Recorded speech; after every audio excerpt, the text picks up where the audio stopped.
Luna, Get Out of My House by overlord-flinx. Get out!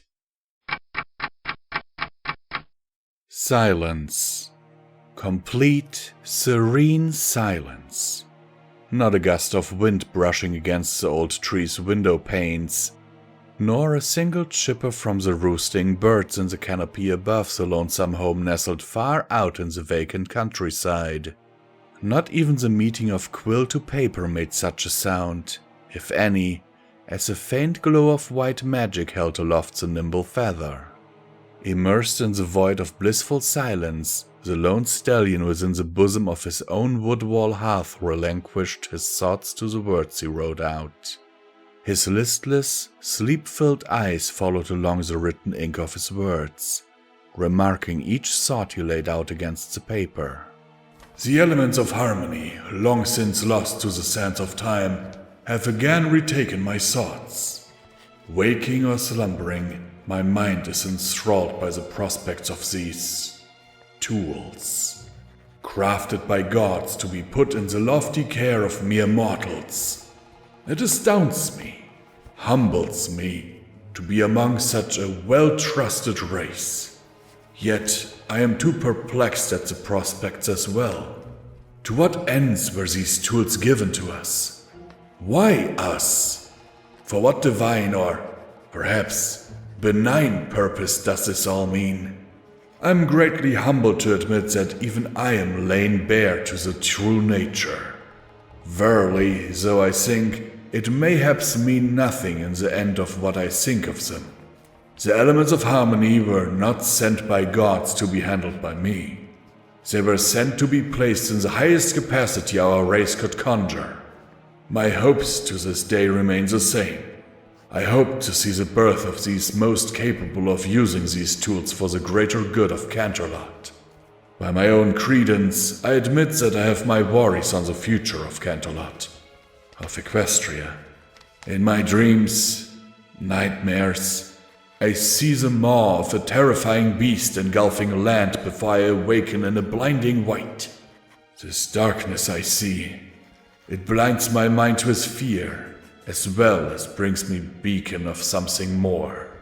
It merely may be my tired mind testing me, but I feel as though...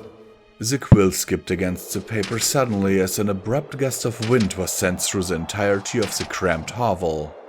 Pieces of paper placed off to the side were sent against the new rush of air, prompting the stallion working so diligently to raise his head from his work slowly and offer a tired glance to the source of the gust. On the other end of his quaint hovel, standing in the passage of a freshly opened door, was a single mare with a dignified stature about her. With nary a word, the mare stepped into the stallion's abode, and had the door shut behind her with a quick flicker of blue from her horn. The stallion himself snorted a disgruntled snarl at the mare before returning his attention to the work on the table. Though the door was now closed once more, otherwise returning the home to how it was moments ago, silence was not to return. Now, the sound of a quill heavily etching into wood through a piece of paper filled the room, the stallion's writing becoming more focused. The mare, a dark-coated, fair sort with luxurious wings, took an ear to the heavy quill faults and made a soft, yet audible clear of her throat. "Thou knowest that with such laden strokes of ink, thy inkwell shall be dwindled to nary a dribble, and thy quill will splinter, hm?" The stallion halted a moment, letting his quill dip back into the nearby inkwell, and for his nostrils to intake a soothing huff. Thoughts of order, duty, practice, and promises raced through his mind before he slammed a rather quick pair of hoofs against the table, causing his inkwell and quill to clink against one another. The mare did not flinch at the sudden action, holding to her visage a collected and dismissive tone. The stallion put one of his hoofs against his heavy cloak and ran down the hem of it, seemingly to collect his thoughts before speaking. Princess, As much as I do so love unceremonious intrusions of my private dwellings by you, or any member of our cavalcade of sorts, I must inquire a most simple inquisition upon you." His words tried to remain as calm as his tone attempted to be, though the falter of it into bother failed him. "Why are you intruding on my house when you could bother your sister? Or perhaps you could riddle your hoofs with that ghastly creature your sister keeps around. You could even gossip like tarts with what she goes by. Alas, you do not. You break into my house while I work, send my papers to scatter around my home, and tell me how to write." "Thy door had nary a lock on it," the princess rebutted, a slight smirk coming about her face. "And do pardon us, O awesome and omnipotent Starswirl.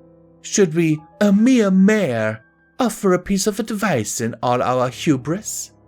The mare bowed to Starswirl, rolling a hoof before her in a fit of dramatics. Starswirl tapped his hoof against his rope a moment more, allowing the princess's words to sink in and digest. Sure enough, he allowed a calm to overtake his expression before glancing back over Luna.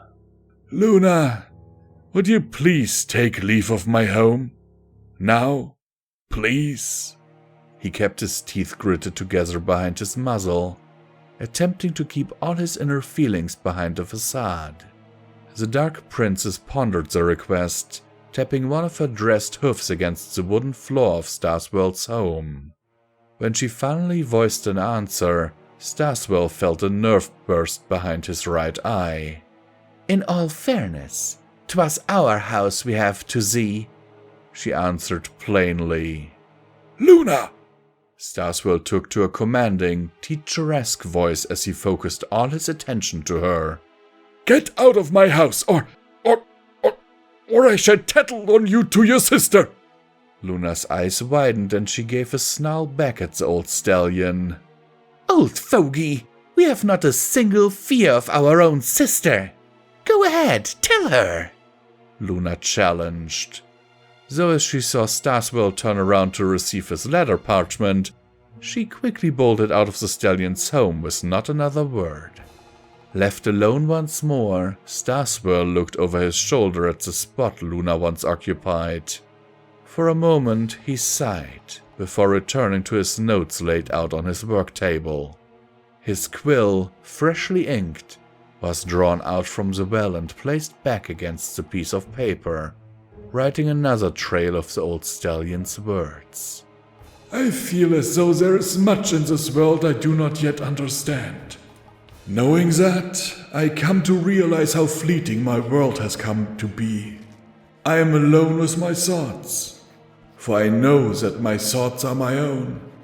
There is none other in this world that can understand what it is I think and fear. That is my fear, it would seem. To have none that understands my thoughts. Not an ally, not a partner, not a loved one. I am alone with my thoughts for now, and perhaps forever." And once again, this is Comment Time with Visual Pony, and I will remind you that you can support Pony Wolf Productions through the links down in the description below. Every dollar helps is needed and very much appreciated and helps to keep the lights on around here, and you want to keep the lights on around here, don't you? You want more stories, don't you? That really helps, being able to pay my bills and all that. Anyhow, let's get into the story here. I kinda like it. Starswirl just sitting there and, writing down his thoughts. I do this from time to time, and it can be so liberating. But if I look at the artwork that was used as a cover image here, then I see in the mirror that he's looking into, I actually see not Luna as a nightmare, I see Starswirl. Because there's a dark reflection of Starswirl with red eyes. You should really look at it. I can't post it on YouTube because, copyright and all that, they'll strike me into next week.